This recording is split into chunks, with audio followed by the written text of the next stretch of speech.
Hi, everybody. This is Tom Cuthbertson from OmniTrax. I'm VP of Regulatory Compliance. We're probably going to get started here in about 5 minutes. Thank you for attending, who's already logged in, and just be a little bit patient. Thank you. And if you want to do questions just for housekeeping, we'll try and get to as many as possible and allow some time for it, but you can enter your questions, I believe, into the chat window.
We're going to get started in just a few more minutes. We're just giving people a little bit more time to get logged in. Thank you.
All right, we're going to get started here. My name is Tom Cuthbertson. I'm VP Regulatory Compliance with OmniTrax. I'm here to share some information on the ELD mandate, and we're going to try and focus this time on making sure that people understand all the elements within it and what you probably need to know for an ELD compliant vendor.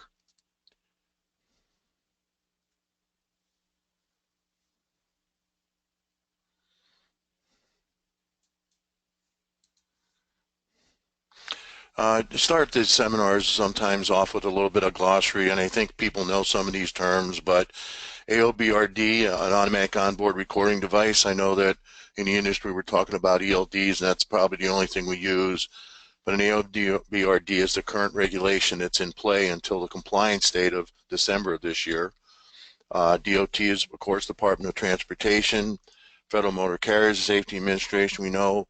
But there's a couple things with security called NIST and PKI that are required within the ELD mandate to protect the data, follow technical standards, and also be able to do encryption and protect the data as it's being transferred to enforcement. And RODS is record of duty status. So just a reminder here what the timeline is. So the final regulation was issued out December of last year, in 2015, and December of 2017, December 18th, is what's known as the compliance date. And then we have this other item that we call grandfather clause. So if a carrier or any owner-operator, single driver had an ALB RD in their vehicle prior to the compliance date, they're allowed to use that ALB RD in the truck, in that vehicle, through 2019 without upgrading to have an ELD compliant device. So you can, and there's questions on about the transference of an ALB RD to a different vehicle after the compliance date, and I think that will be ironed out and that'll be worked through. Three really most important things I want to talk to people about, and we're going to cover these as we go through this discussion. And I think some things that if carriers haven't used it before, and I know systems just like ours have had some editing and capability, but I think editing of logs as we go through this is going to be a training awareness for a carrier and driver, because there's some changes in the mandate on the editing requirements. Another one I think in all the presentations I've given over the last year, that a lot of questions come up is the unassigned vehicle moves, and there's a driver and carrier audit considerations with that, because under the current regulations there is nothing defined as an unassigned vehicle move until the compliance date of the mandate. Another new thing that is beneficial, I think, to carriers is a thing called a yard move, and the way that can be used, and we'll cover some more of that later. But I think these are three very new and significant things. There's more, but this is where training and the driver carrier interact quite a bit. There's category of items to be compliant, and when we talk about these, there's significant technical requirements, some of which are security. There's information electronically transferred to enforcement that didn't exist before. There's much more control given to the driver based on the court case that was handed down. I think there was significant changes to give that control to the carrier in this ELD mandate, and significant diagnostic and malfunction measurements to make sure that the information is being recorded accurately and correctly and depicts the information of drive and duty statuses in the proper way, location reporting, those kind of things. So key items in the mandate that I just want to cover. So there is driver certification of logs as a requirement right now, and you're allowed to configure the use of a yard move and configure the use of personal conveyance. Now, when I say on and off here, it must be used that you can configure to use it or not use yard move and personal conveyance. It can't be restricted in a way, meaning you can only do a yard move for 3 miles. That's not the case. Allow driver to edit and to back off to suggest edits. really the driver has control, so edits from the back office would be pending until the driver accepts or rejects them. There's intermediate position reports each hour when the vehicle's in motion, and other location reports are required at events and duty status changes, but it's only per hour while the vehicle's in motion. And there's GPS recording restrictions, so when we talk about GPS on these intermediate positions, it would be the accuracy is 1 mile radius, but when you're recording personal conveyance, it would be at a 10-mile radius. And these devices have to meet the requirements for diagnostics and malfunction event recording, and there's quite a few of those. Few key items in the mandate: record additional events and detail info. There's quite a few technical specifications for start and stop of motion. We have to meet quite a few different things with security on enforcement transfer and the way we capture a file and create a file for that enforcement transfer. There is significant change in display specifications of data that is key for enforcement use at roadside and capturing for what they call an ERODS file to be transferred to enforcement. Unassigned vehicle moves is both driver and carrier involvement, as I said earlier. And there's a lot of interaction and planning, I think, that can happen there. So new functions for drivers is that a driver really needs to specifically certify the logs that they're accurate. And in the regulation, it says that the driver would be presented at login and log off and at specific edits. So the driver will be presented with unassigned vehicle moves. So if somebody moves the vehicle, road testing, moving it around the yard, and there was no login, that would constitute an unassigned vehicle move, and it would have to be presented to that driver at login, and they'd have to do something with it.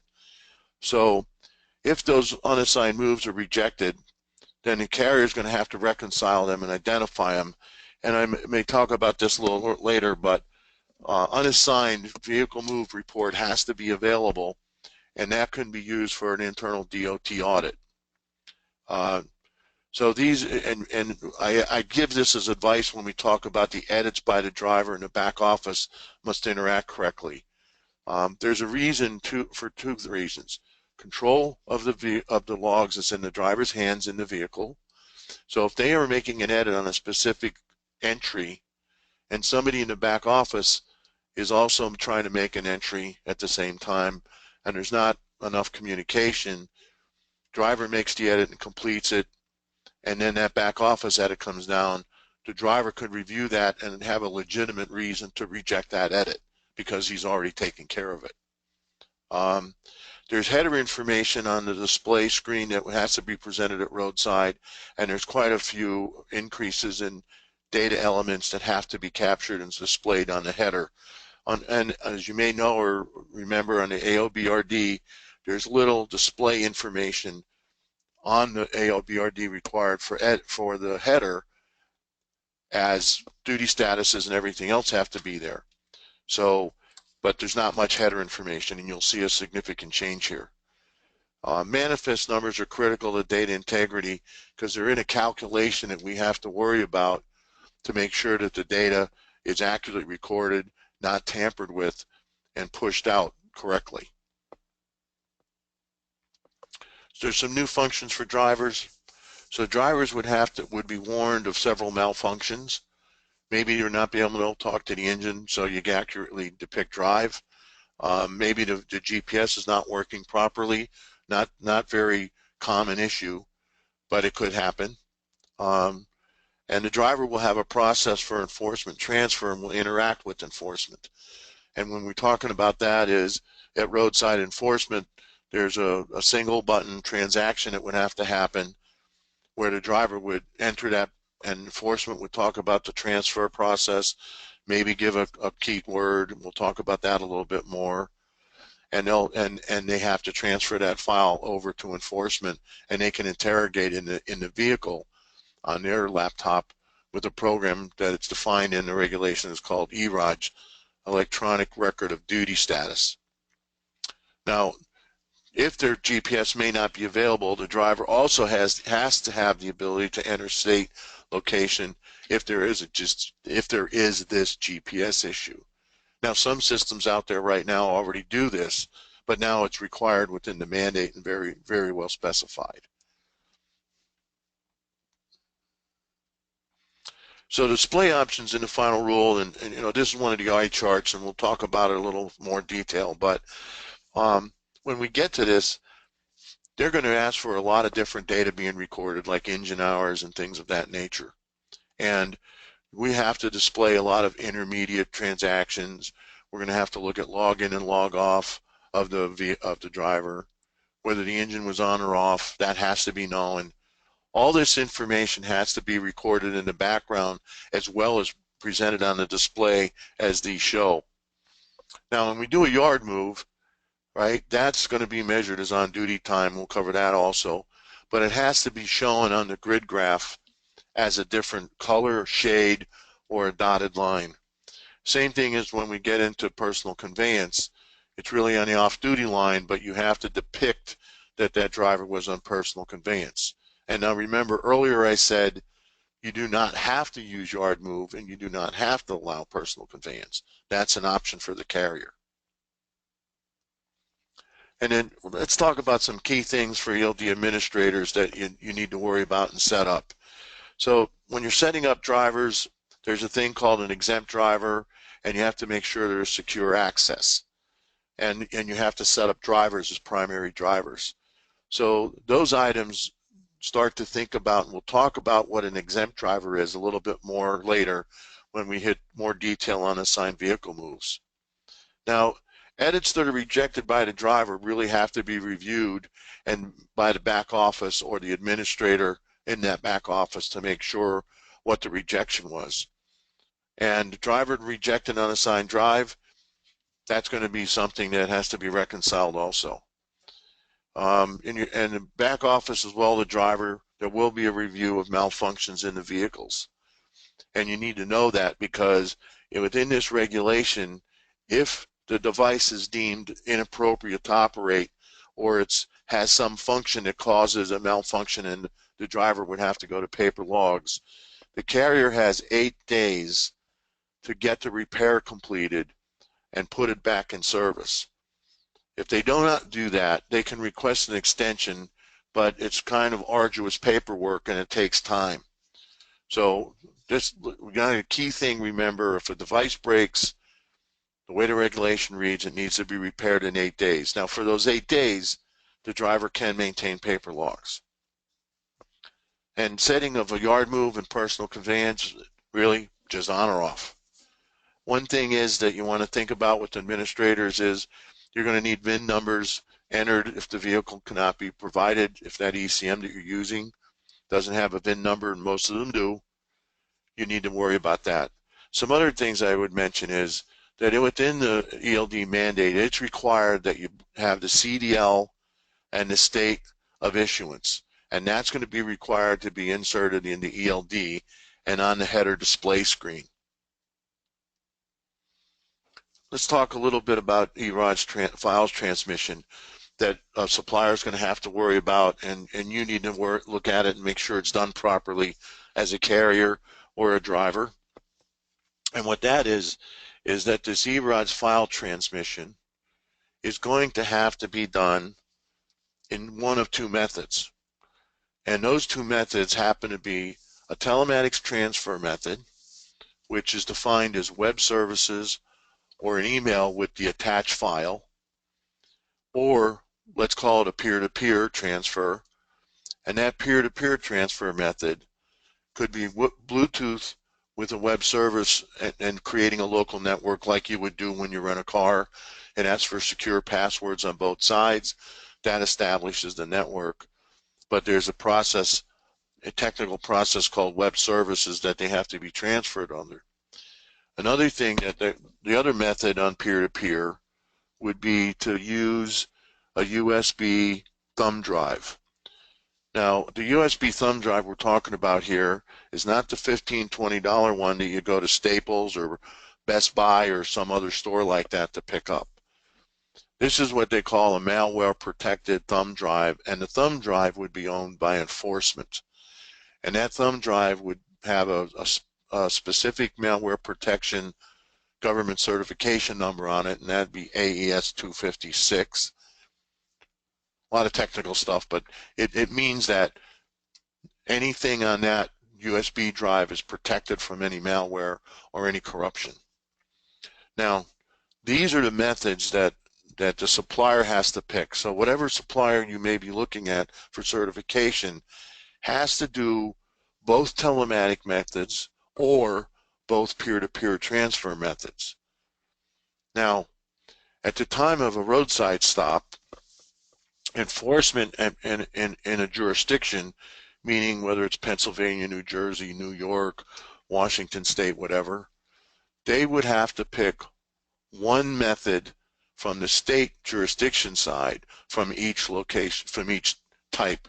So they'd have to pick a web services and a USB, or pick email and Bluetooth, right? So when a vehicle stopped or a supplier was stopped with that device, they would be able to transfer that information. And with that, at the roadside stop, they may look at the driver and say, well, look, just to make sure it's you and everything, I'm going to ask you, Mr. Driver, to enter a key phrase into the ELD file before it's transferred. And then that would add another level of integrity of, besides all the security that we have to worry about, an integrity of that code being in there, or that key phrase, that enforcement officer knows he has the right information in the right file. So there's all these buzzwords, because when you get to the technical side, we try to make it complicated and talk about terms and things. So when you look at this, web services and email, there's certain publications within this government, and earlier I talked about NIST, and it's an actual publication called 832. And there's web services, and it's a method called SOAP, and then there's a PKI registered with FMCSA. So maybe some of you have seen applications when you use, and you go on to use those applications even on the web, and it'll come up with a certificate and tell you if the certificate is out of range or expired, or there's not a good certificate out there. That's the kind of stuff we're talking about that protects this data when it's being transferred. So Bluetooth, if that's the way the supplier you look at is going to use it, they have to make sure it's discoverable and generate a random code. And that's the random code I talked about, similar to how you would do that between your rental car and your phone. Very similar function. And USB thumb drive I talked about earlier is this AES 256 security, and that security layer is defined within NIST SP 832 publication. And that publication is only about 60 pages. So if you're bored someday, you can look it up and try and read it and put yourself to sleep at night. So there's a bunch of under the covers technical items we have to worry about, right? And one of them is that motion must be detected no more than 5 miles per hour. So there's no distance and no time involved going forward with the ELD mandate. It is flat 5 miles per hour. You are in drive. Now, I'll qualify that. If the driver is in a yard move, the 5 miles per hour doesn't come into play. So what we have to do under the covers as a supplier, we also have to be able to detect that in no more than 3 seconds that a vehicle is at 0 miles per hour and has been stopped. And there's reasons for that.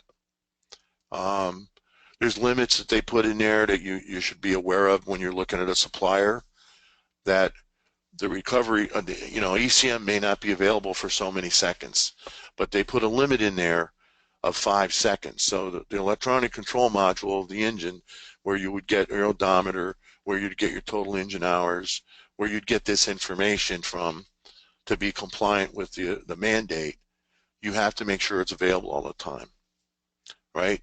And there's another thing I talked about earlier, and it's called an exempt driver.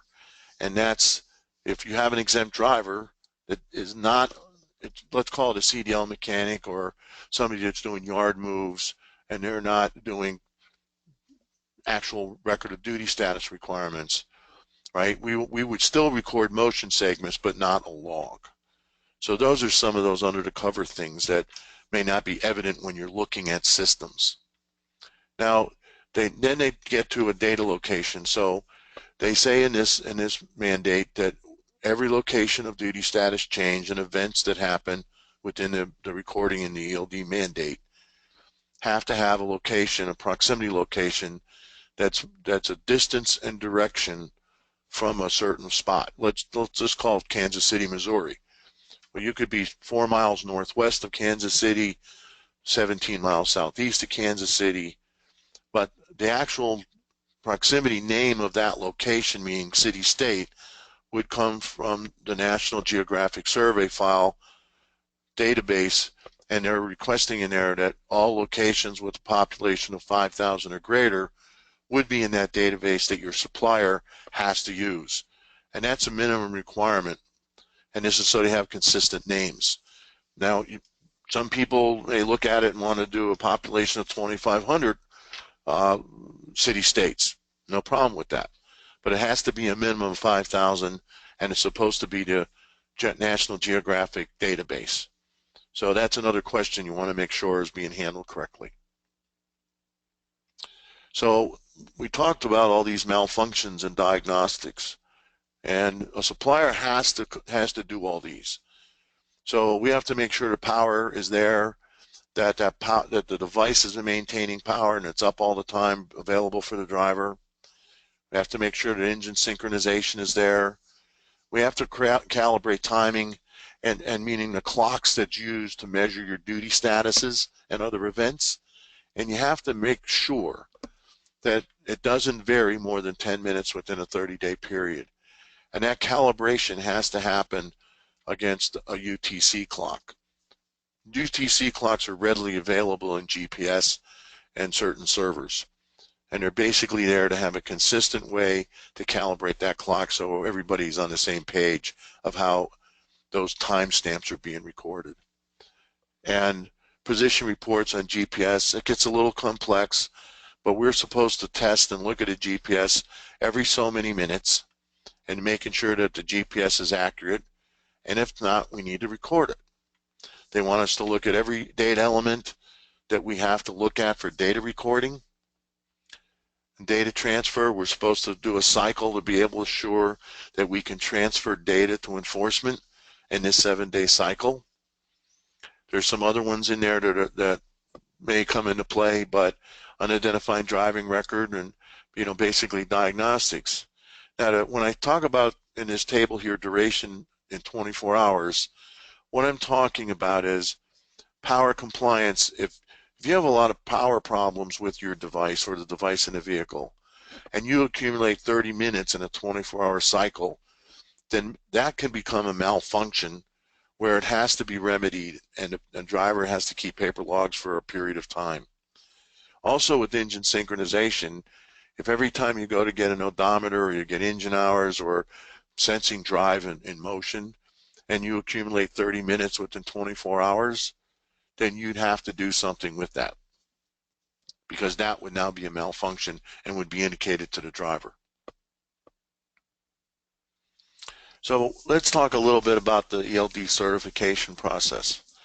So when we talk about this certification process, please remember that this is self-certification by the supplier.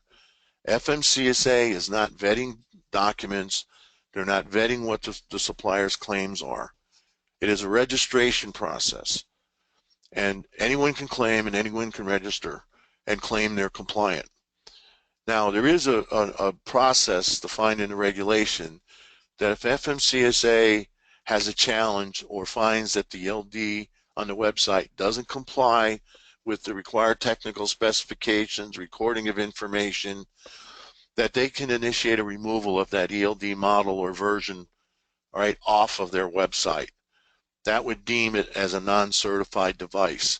Now, there is a process allowed and defined in 30-day segments that the challenge can be remedied and reviewed, and it has to be agreed to that that it's been satisfied to be put back up on the system as a registered device. Okay, but just remember to use some of this information you're getting today to look at your supplier and make sure they're complying with this, because if you buy it, it may be too late. Now, there is also out there that many of us are using and looking at in our quality process and our testing process, but SFCSA has published a 454-page test document, and if the challenge is there, there's a discussion that the supplier may have to go through this. So look and see if your supplier is looking at this test document in their process to make sure that everything is compliant and being done according to the regulation. So when this happens, the FMCSA and you register is going to provide an authentication key with authentication files. You're going to have a registration number, and that's used in the ELD log for verification, and it has to be there for certification. And if you look at the header, that ELD ID that a supplier would get has to be there available for enforcement to look at and in the transfer file. Now, a couple other things I want to expand on, and we talked about earlier, but when we talk about unassigned vehicle moves, all right, that's a concern that a lot of carriers have. And these unassigned vehicle moves are such that it can be cumbersome for a driver at login to look at these unassigned vehicle moves and reconcile them, just as well for the carrier. And when I talk about this in these presentations, the item that keeps coming up is, well, I have different things in operations that we have to worry about. And some people have a yard that's about a mile away and they relocate vehicles, or they bring people in the stage vehicles on doors, or maybe preloaded tanks, they stage them on tractors. Mechanics can do a road test for 15 miles because the mechanics that do that have to be CDL drivers. But you have to take a look at your operations to see how those unassigned vehicle moves can happen. It can very well happen from a driver just forgetting to log in and starting his day, right? Maybe they're overnight and they forget to log in. Now, within the regulation, right, it says that the device has to give an indicator that an unassigned vehicle move has taken place. It could be a blinking light. It could also be a flash up on the device in the vehicle. But many devices out there, and we have a product like that, use a tablet or a smartphone hooked with a device that hooks directly into the engine. So if somebody forgets to even power it up and starts moving that vehicle, make sure that your supplier is still capable of recording that unassigned vehicle move, because it's important and it's in the regulation. Now, if you look at your operations and you define these drivers or these people that may be moving vehicles around in different ways that are standard operational items, you can define them in categories of exempt drivers. So a category of an exempt driver may be mechanical road test. A category of an exempt driver may be relocation. Now, make sure you watch when you say relocation. If you're moving a vehicle 30 miles away into another yard, that may not qualify as an exempt driver because of distances and depends on what it is. But I've had customers talk about that they have a fuel dock about 3/4 of a mile away that they take their trucks and refuel them at night. That would qualify as an exempt driver because you have a defined operation and you can qualify it and make sure it's done properly. So watch how you move vehicles around the login process. And many times when I talk about this, people have operational considerations that they may not be aware of that happens, or they think it's very difficult to handle. And I'm not going to argue with that because I'm not in everybody's operation day to day. But it's something you really need to look at, because if a driver has an operational situation where they can get 5 and 6 unassigned vehicle moves when they log in the beginning of the day. Now you're eating into productivity on duty time for that reconciliation. So take a good look at your operations on that. The other thing I want to make clear on yard moves that carriers, and whether it's carriers or owner operators or whoever, they instituted a thing called a yard move. And this yard move is there to be able to be used in a private yard, not public yards like truck stops. So shipper, consignee, your own yards as a carrier, those are the kind of things where you can get a yard move. And this is defined as a manual event. This isn't an event of I can automatically shut it down, bring it up, because many of the suppliers made comments on the SNPRM when the initial regulation was being asked for public comment. So what a yard move would be is the driver would put themselves in a yard move. They would then be measured as on-duty time, not drive time. There's no limit to that yard move time, right? And most yards, as I know, are 15 miles per hour or so. So see if your supplier is going to give you any warning if the driver forgot to take themselves out of yard move and left that location, and now they're at 20 miles, 25 miles, 45 miles an hour heading down the road. And I think this is a training item, because make sure the drivers that use yard move get into the stream of take themselves out of yard move when they leave the consignee to shipper or your yards. Because if they don't do that as a training process and you allow the yard move, that's going to be, let's call them a little bit more complex edits than you may want to talk about at roadside. Because now what's going to happen is you're going to have to make that yard move, turn it part into a drive segment, right, and look at things like that. Because those edits are going to have to be accomplished either in the back office or by the driver themselves. Now, many products are going to give a warning, again, at the time that you may hit a threshold of 20 miles an hour, and alert the driver that they're still in a yard move leaving. That'll minimize it, but it won't stop it, because it is completely manual to go in a yard move and out of a yard move by the driver. All right. Now, I want to talk a little bit about some edit restrictions that may be there or are there in the reg.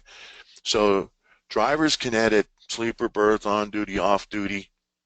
They can do that on their own, and they can edit drive, but only to extend drive. They can't reduce drive or eliminate drive, and I'm talking about inside the system. So that's also there, but the driver has, as I said, control of those edits. Right?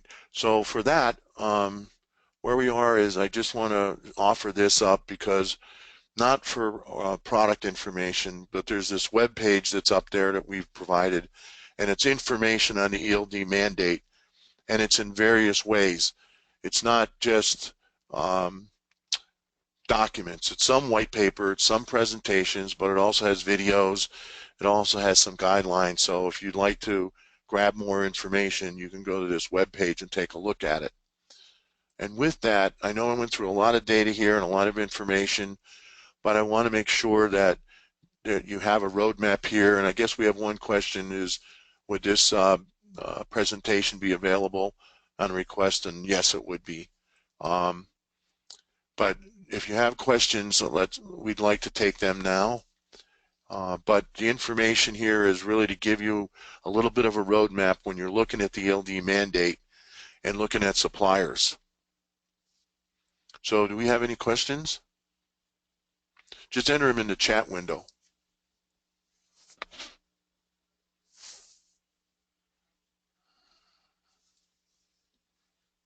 Tom, I think there was one question out there, and just see if maybe you can give your opinion about the incoming administration, if you think there's going to be any effect with the mandate, with the administration that's coming in.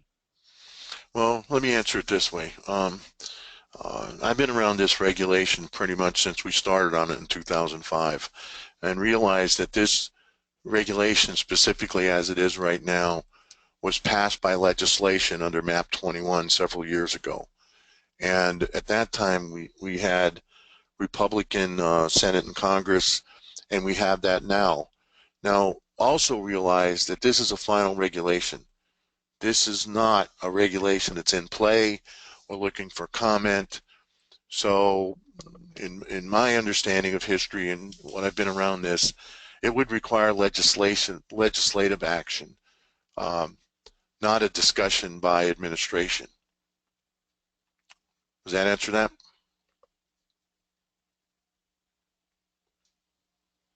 Okay. A couple other things just to cover. Things to remember with this regulation is exemptions, and people ask questions on this, and the exemption is that if the vehicle is earlier than 2000 in the VIN number, that you're not required to have an ELD. At that point, true, that's the exemption in the regulation.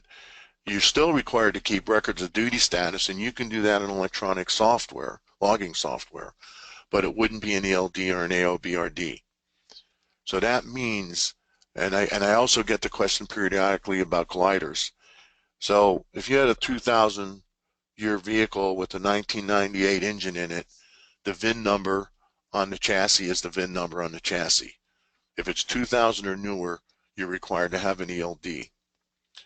The other exemption is drive-away, tow-away, and they made a modification in FAST Act that said that in the initial regulation it said that the product had to be a vehicle, but it also went into a discussion in FAST Act that said drive-away and tow-away could qualify for RVs just as well, and travel trailers.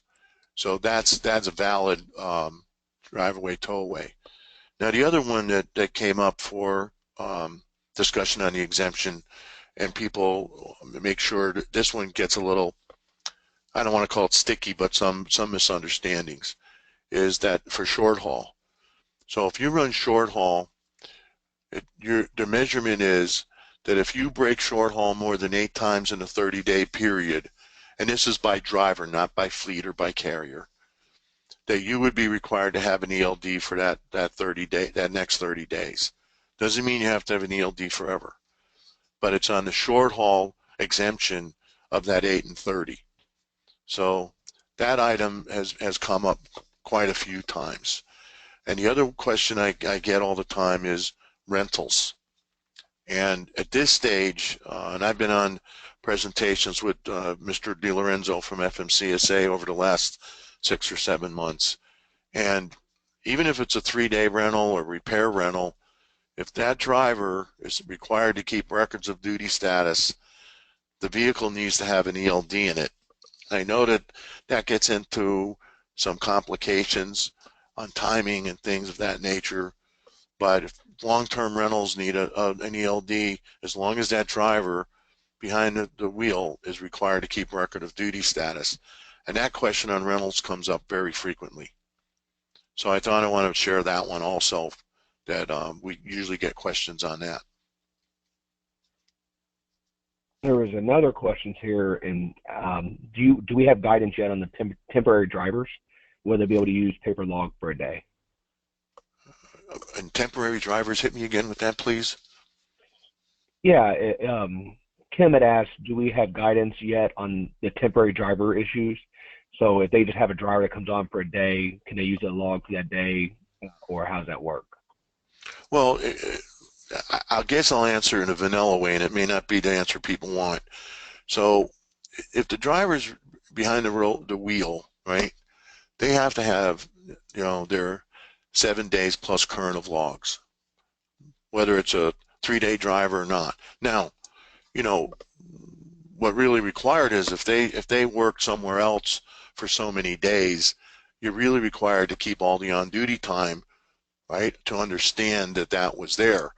And now I don't see in there where it says that you can't still have a combination of paper and electronic, but you still have a requirement at roadside stop to have 7 days plus current of logs available.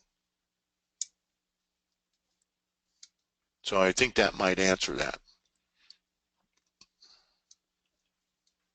Then I had another question here: is what qualifies as an ALB RD device versus an ELD to be able to get the extra 2 years?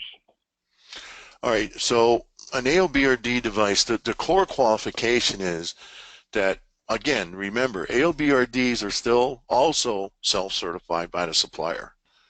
So if the device is certified by that supplier as an ALB RD, and that device was put into a vehicle and used prior to December 18th of 2017, then it's an ALBRD. Now, an ALBRD, right, realize that this regulation was written in 1989 or 88, and then there was none of this other technology. So really what it said was it gave recording requirements of what you have to display at roadside, and basically it was all the duty statuses, change the duty status, and location of duty status changes. And you had to be able to accumulate total hours, total miles, and several other items for the week. So as long as it made qualifications against 395.15 and that supplier certify it, that's an ALBRD. Now, again, has to be installed in the vehicle prior to December 2017 to be used for another 2 years. But an ALBRD is really, to try to give you the short answer, is a device that complies with 395.15 within the FMCSA regulations.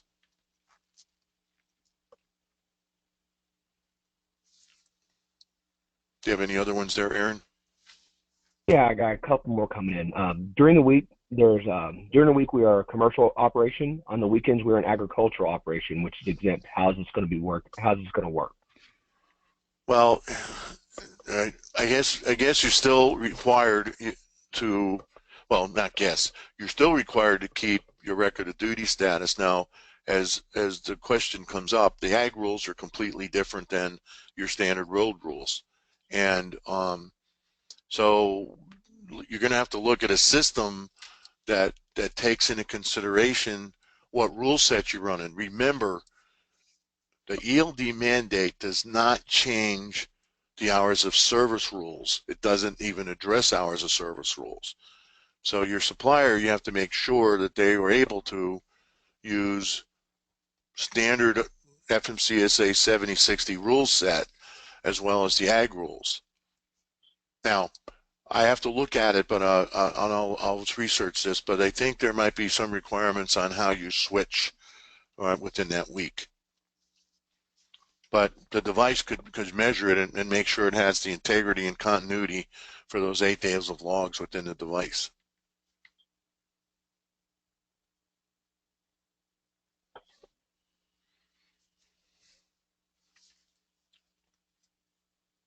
Do you have any others there? Next one I have, yeah, I have one, and you hit on this briefly earlier, but just kind of reiterate, is the question about short-term rentals.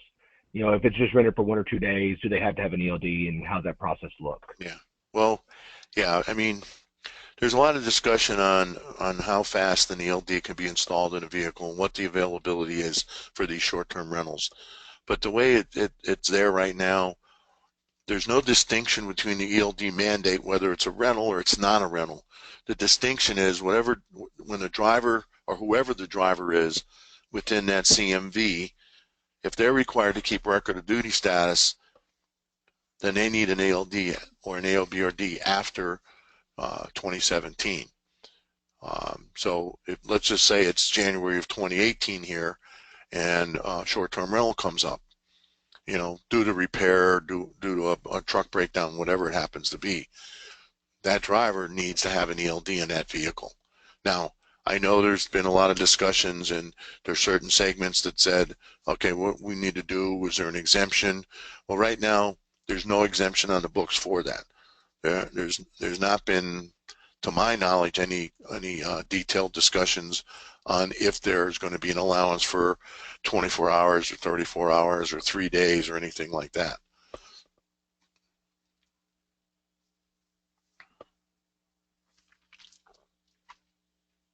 Anything else, Aaron? I do not see any other questions at this time.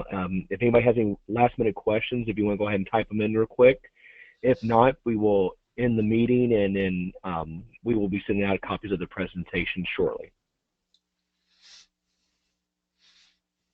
All right, well, thank you for your attention and your time, everybody. I hope you were able to receive something from this and maybe help you with the roadmap for looking at devices as you go forward if you're not already selected a supplier. Thanks again and take care.